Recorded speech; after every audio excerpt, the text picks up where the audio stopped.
Hello, and thank you so much for tuning in to the She Can Ball podcast. I'm your host, Mahi Jariwala. Today, we're joined by Dr. Nicole LaVoi, a senior lecturer in kinesiology and the director at the Tucker Center for Girls and Women in Sports at the University of Minnesota. How are you? I'm great, Mahi. Thanks for having me today. Thanks for coming on. So, I kind of want to get into it. So, I know that you played tennis not only collegiately, but you also coached collegiately. So, what has your experience with sports been like so far? Well, I would not be talking to you today if it weren't for sports. Sports has shaped every aspect of my life, personally, professionally, physically, mentally, emotionally. And I just can't say enough good things about the role of sport in my life, like many probably that you have on this podcast. And what was your experience, not only playing, but what was your experience with coaching? Well, I got into coaching because I loved tennis and I wanted to give back to the sport. And I was given the opportunity to start coaching in my local community in the summers. And I learned that I loved it. And what I loved about tennis is not just the sport, but I loved teaching. And I loved how tennis could be a vehicle for making positive changes in people's lives. And so I just decided that coaching would be a good pathway for me post college. And so I pursued that, becoming a tennis teaching pro, coaching at the high school level, youth level, and then at the Division III collegiate level at Wellesley College. And how was like your coaching experience? How do you think it differed when you were like kind of teaching different levels? I mean, the mechanics of tennis are pretty consistent, but dealing with the relational people side depends on the person. So whether you need to simplify or scale up or down. My approach to coaching was you coach the individual and you have to be able to read the person and what they need and what they want and how to motivate them. So that's kind of the art and the science of coaching, which is why I loved it so much. And now you're the director at the Tucker Center for Research in Girls and Women in Sport. What inspired you to get involved with them, and what inspired you to begin researching girls and women in sport?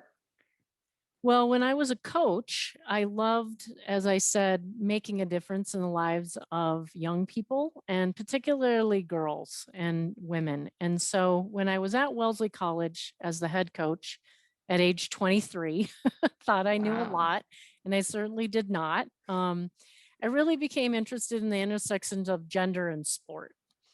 And being an all women's college, Wellesley afforded me the opportunity to interact with a lot of really great scholars in gender.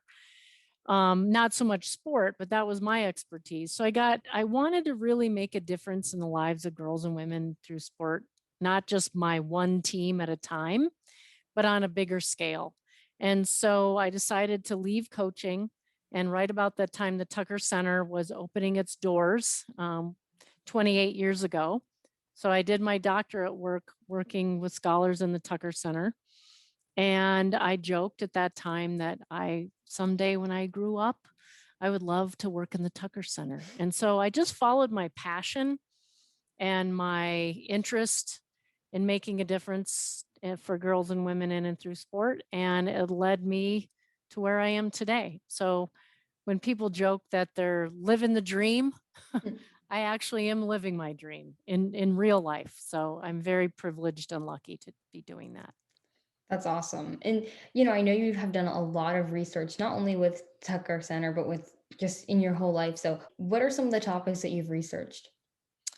Well, early in my career, I had many different lines of research. One was on the coach athlete relationship.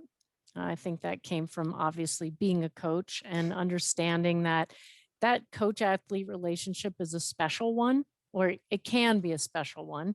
And it can lead to a lot of positive things for the people you coach, but it also impacts the coach. But nobody was talking about that this is a bi directional relationship. So early in my career, I focused on the coach athlete relationship quality. I also did a lot of work early in my career on sport parent behavior and Oh, how sport parents' behaviors on the sideline impacts their children and not always in good ways. Yeah. Yep. Um, we could talk a whole nother podcast about that, Mahi. Um, I also, when I was working at Notre Dame in the Center for Sport and Character, I had a line of research around how sport can be a vehicle for character development and moral education for athletes. And then, really, in the last 7 to 10 years, I've tried to focus my research on women in coaching, women in sport leadership, and the barriers that impede their careers, and then how can we remove those barriers and support women in coaching. So I've run the gamut of lots of different lines of research, and I also had a line of research with my colleague and founder of the Tucker Center, Mary Jo Kane, who looked at media portrayals of female athletes or the lack thereof. And we could talk about that too. So I went a lot of different directions in my career. I know specifically with the media, I believe the Tucker Center created a sports documentary that actually won an Emmy about that. I know you've also co-produced in other sports documentaries. How was that? That's one of my favorite pieces of being in the Tucker Center is we get to take the expertise and the research and the knowledge that we have and turn it into public facing products like the documentaries. So yes, we have done to date 3 documentaries with Twin Cities Public Television, TPT, Minnesota. The first one was on female athletes and concussions, which was Emmy nominated. The second one was media coverage in female athletes, which actually won an Emmy. And then our third documentary was Game On, Women Can Coach, which was also Emmy nominated. And those are some of my most favorite projects I've been involved with at the Tucker Center because I know people watch them and I know they make a difference. And what did you learn from those? Oh my gosh, so much.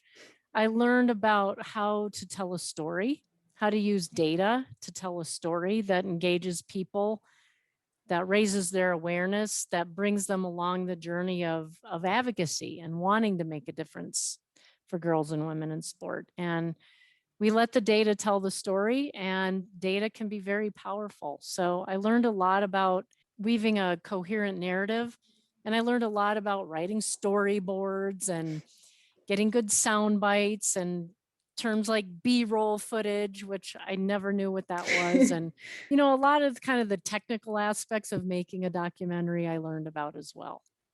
And in your research, like as a whole, did you have any surprising results from before you researched and then you actually did the research and like something just sparked? Yeah. One of the most surprising and maybe earliest findings in my research was a study we did on sport parents. Back to the sport parents. We asked kids, grades 5 through 8, to tell us what they perceived their parents were doing on the sidelines. And then we asked the parents to self-report on what they perceived they were doing on the sidelines. And it was not even close. So, we'd ask the kids, how often do your parents yell at the referee? Never, almost never, sometimes, occasionally, or all the time. And the kids would say all the time. And we asked the parents, same question. How often do you yell at the referee? Never, almost never. And so the perceptions of the sport parents' behavior were really disparate. And I always found that so fascinating. And like, did you have any, I know you also like did some on like women in media, and I know that's a really big deal. I think especially now, I think one of the biggest pieces that like I've known is the Tucker Center's research on that. I think they concluded that 4% of women's sports are being covered, something like that. Yeah.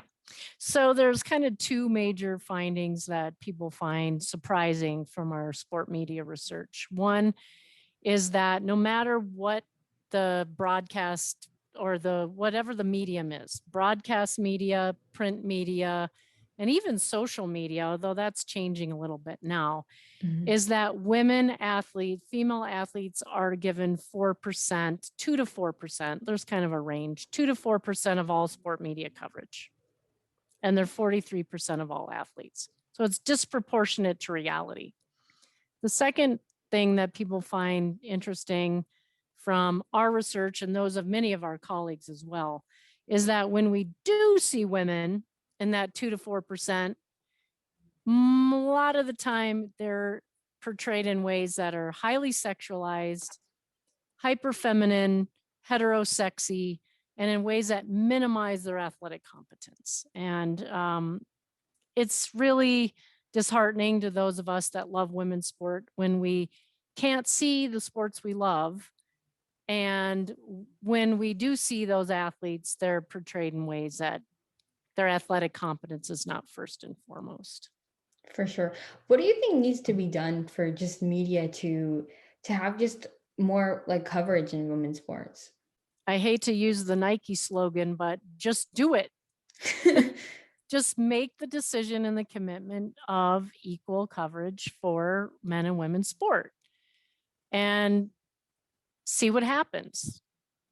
For sure. I know you also did a lot of research on female coaching, and I know that there's a huge lack, especially in the basketball field, of female coaches. How important is it that we have female coaches coaching women's sports and male sports? Yeah, it's really important because for lots of reasons. I'll without going into a whole, lecture on why women coaches matter, because I actually do get this question a lot saying, well, Dr. LaVoi, you're advocating for women in coaching, so why should we care? What's the big deal? Well, the big deal is that young women and girls need and want same sex, same identity role models, just like boys. Now, most boys get a male coach. Yeah. Some girls go their whole sport career and they never get a female coach. And that's too bad. Because same sex, same identity role models lead to higher self perceptions.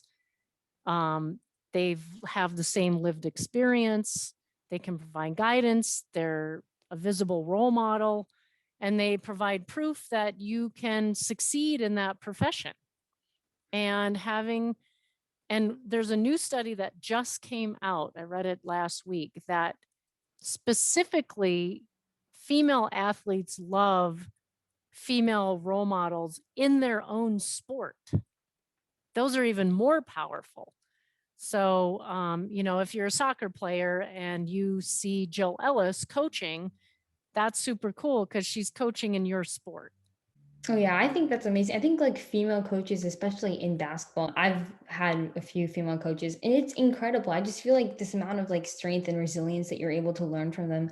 I don't know what it is, but it's incredible to learn from those people.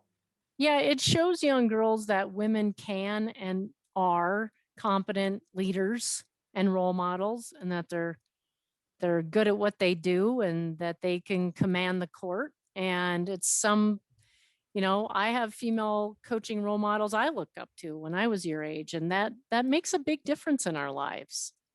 Exactly. I love how that's changing. Just this Sunday, I think there was two female referees that were reffing the NFL game. Yeah.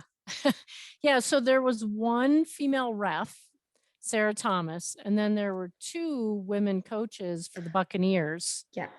And then the Chiefs had two strength coaches that were women. So we had female coaches on both sidelines of the best football teams in the US, Yeah. American football. No, for sure. And I think it's just changing. And I think I'm constantly opening my phone and I'm seeing that there's a new, like, female coach that's hired. And I think that's incredible that they're starting to incorporate that. I think the Bucks coach was saying, like, it doesn't matter who you are, what gender you are. If you know the game of football and you can teach it, we'll hire you. Absolutely. And I've said this many times in the last week because I've given a lot of interviews on this, but the women that have been hired by NFL franchises, this is not a publicity stunt.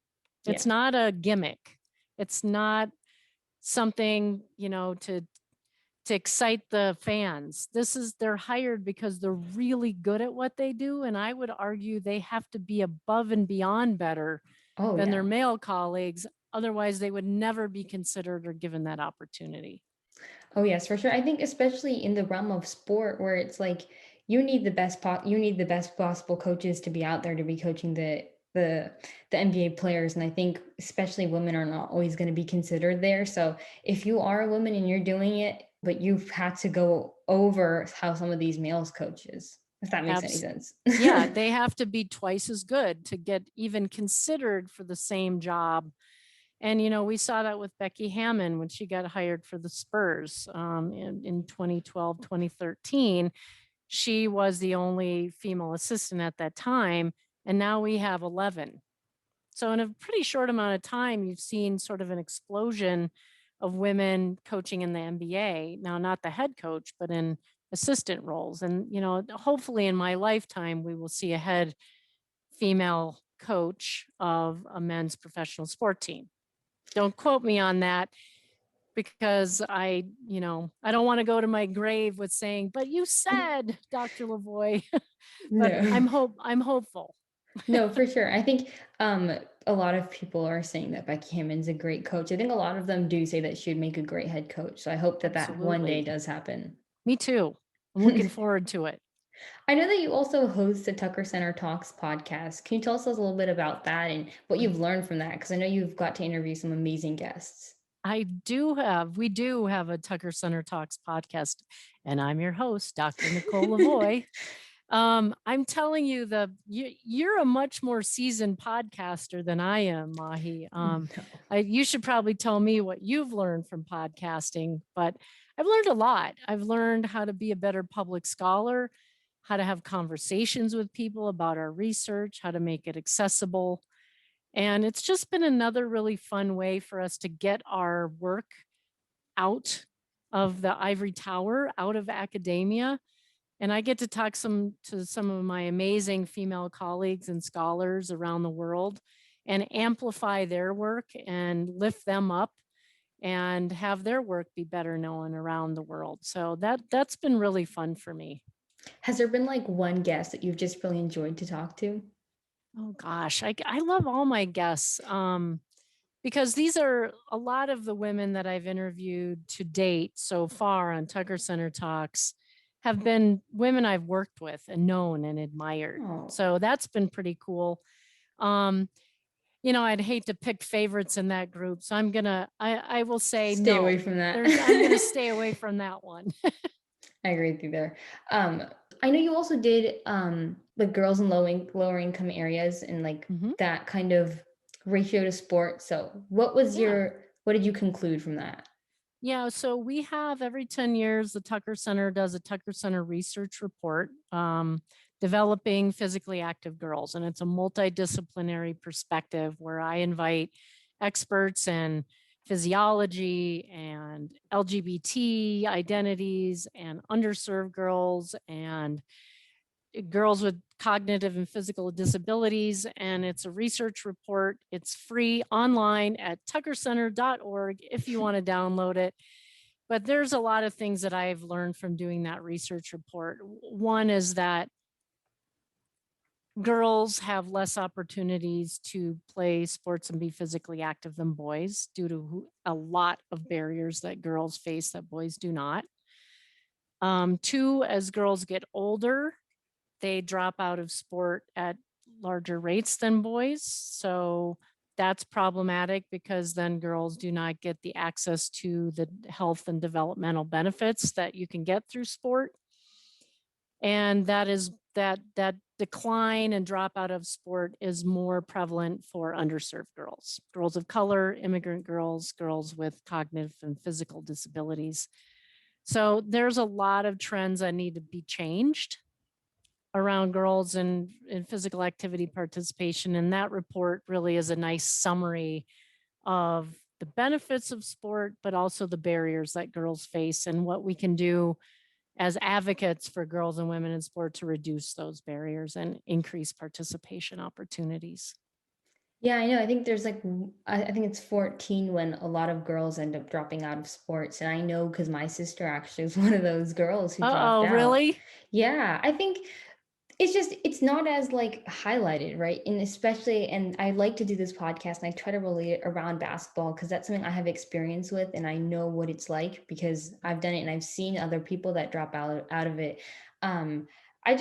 I don't think that it's just enough out there, right? People aren't talking about it enough. There's not enough like role models that we're highlighting and we're saying, here, look at them, look at what they're doing. And that's why I created this podcast for girls that are interested in sport, like to stay in it. Cause I think there's so many things you can learn from sports. And I think just the idea of being part of a team and just being able to be passionate about something. I think one thing I love about basketball is like just finding something that you're so passionate about and like being able to do something that you love. I think it's really incredible.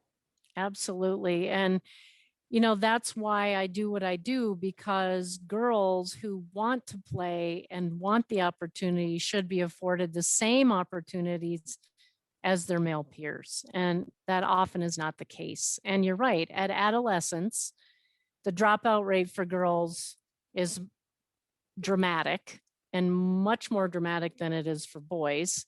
And it's precisely at the time where girls need sports Hmm. to feel empowered, to be confident in their bodies and have a skill they're good at and be with their friends and be physically active. And they drop out of sports precisely at a time where they probably could really use sports. Do you have some kind of like reasoning? Because I feel like you would be a little bit more seasoned to make a response to this, but just maybe a little something of why do you think that they drop out at that rate? Well, based on the data, we know it's what we call multifactorial, right? There's lots of reasons. So maybe it's because her parents think that, it's now time to be serious about studies and you don't have time for sports, or they value sports more for boys, their sons, and their daughters. For some girls, they have to take care of siblings, or they have to get a job to help the family, or they have to do a lot of domestic labor in the house. For other girls, it might be they just lose interest. They develop other interests. For some, they have a really bad experience with a coach that made them feel not competent or bad about themselves, bad about their bodies. They were harassing them or abusive. A lot of girls drop out. Maybe it's they felt there was too much pressure to win and they just were doing it for fun. And, not that wanting to win is bad, but not all girls are highly competitive. They just want to be with their friends and run around the basketball court and have some fun. And that's okay. Um, for others, I think it's about the societal barriers of what it means to be a girl and what it means to be feminine. Hmm. And that for some girls, playing sports and what it means to be feminine and a girl is at odds. And they're like, well, I don't want to be perceived as being a jock or hyper masculine or get big muscles. And so I'm going to quit. Right. And, obviously these are stereotypes that are untrue, Yeah. but there are societal stereotypes about female athletes that young girls believe in, and some of them drop out because of that. So there's lots of reasons why girls drop out. I wish there was just one easy answer to Fix. that, because then we could fix it, but Hmm. it's complicated. I'll add one more too that a lot of people don't like to talk about, but because of gender stereotypes, a lot of girls drop out of sports, especially in sports that are more traditionally masculine, that are power performance sports like hockey, rugby, I should say ice hockey, football, rugby, even basketball to some degree. Is that the stereotype is that young girls or women that play these sports, they have to have masculine characteristics to perform well. So therefore, they're all lesbians, right? Yeah. And that we know that's not true. But for some girls, they don't like, well, I don't want to be perceived as being a lesbian, so I'm going to drop out. And that's just unfortunate because um, we want sport to be a welcoming, inclusive space where everybody, regardless of their sexual identities, feels comfortable. And unfortunately, homophobia is still prevalent. And that's another reason why some girls drop out of sports. Yeah, I think that's why another reason of why I love I think what you guys are doing, because you guys are just kind of shedding all of those stereotypes out and saying like this is really what girls and women in sport is. And I think that's because I feel like when there's not enough people telling you that that's not it and this is really what it is, and you what you feel right now, like that's what it is. It's not what all these other people are going to tell you or what people are going to think of you. So I think that that's so important. We need more people like you that are just telling girls like, hey, it's not how it is. Yeah. You want to play. Do what you love, do what you're good at, find a level of sport that feels good for you. You don't have to be a highly competitive travel team AAU club basketball player. You can go out in the park and shoot baskets with your friends. Just move. And for girls that want any aspect of sport participation, they should be afforded the opportunity to do that. Yeah, I think that's like I feel like basketball, and I might be a little biased because I do like basketball, but I think that if you like a lot of guys, I bet if you went out and you surveyed 100 guys, I would say maybe 90% of people have at least tried it at least once, just like with their friends playing pickup or whatever. But with girls, it's not going to be the case. And I do know that even at my school, and I try to like at lunch have like a girls pickup game going on because they do like it. I just feel like since not all of like their friends are doing it, it's not just as common to just go and play pickup. But I would Right. just love to see that kind of change where it just like girls can just go and just like guys just kind of meet up and at the park and shoot hoops. I feel like that'd be incredible. I agree. And, a lot of girls don't like trying to play basketball because they have to play with the boys and the boys treat them badly, or they don't pass them the ball, or they say mean or derogatory things. And, nobody should have to put up with that. What grade are you in, Mahi? I'm a ninth grader. I'm a freshman. Ninth grade. Okay. So, when I was in fifth grade, here's my basketball story, because I did play basketball growing up Oh, until my junior year. And then I just focused on, I was a point guard. And, oh, and then my junior year in high school, I just played tennis. But when I was your age, I was playing basketball. And when I was in fifth grade, this was just like, Title IX was just starting to go. This was in 1979, which seems a long, long time ago right now when I say that out loud. But they didn't have a girls' team when I was in fifth grade. So they had a boys' travel oh, team.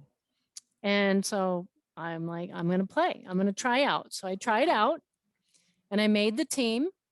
And me wow. and one other girl, Mary Beth Becker, made the team. And we displaced two boys that were on the team. And those boys' parents called the principal to complain that their boys were being denied the opportunity to play because of these girls. And so I got called to the principal's office the next day, and I thought he was going to congratulate me on making the team. Yeah, it's And a big he deal. told me, well, young lady, I think that you should quit the team and do ballet or do the Girl Scouts. What? Yeah. And I said, well, no, I want to play basketball. So I didn't quit. But that was a tough year for me because of just what I explained. The boys didn't want me on the team. I had to change in the broom closet. They wouldn't pass me the ball. There was a lot of tears after every night when I went home, but I stayed in, and I learned a lot. So I always joke that being an advocate for gender equity in for girls and women in sports started when I was 10. And what do you think you learned? Well, And it I was a learned while ago, but yeah. it was, yes, it was a long, long time ago now, but I learned that if you want to do something, you should be able to do it and Yeah. not be told that you can't do it because I should step aside for a boy. Like that didn't make any sense to me. And luckily, my parents, who were educators, had my back and encouraged me to persist. So I learned that, if you want to do something that you're passionate about, sometimes it isn't easy. You got to fight for it. And it's going to be hard. And there'll be some tears. And there'll be some bruised egos. And there'll be some times where people will tell you no. But if you believe in it, then you got to persevere and believe in yourself. And I think a lot of young girls get the message that they're not good enough and they don't belong and they shouldn't be there, and then they internalize that and they drop out or quit or they don't pursue their passion, and that's sad. Yeah.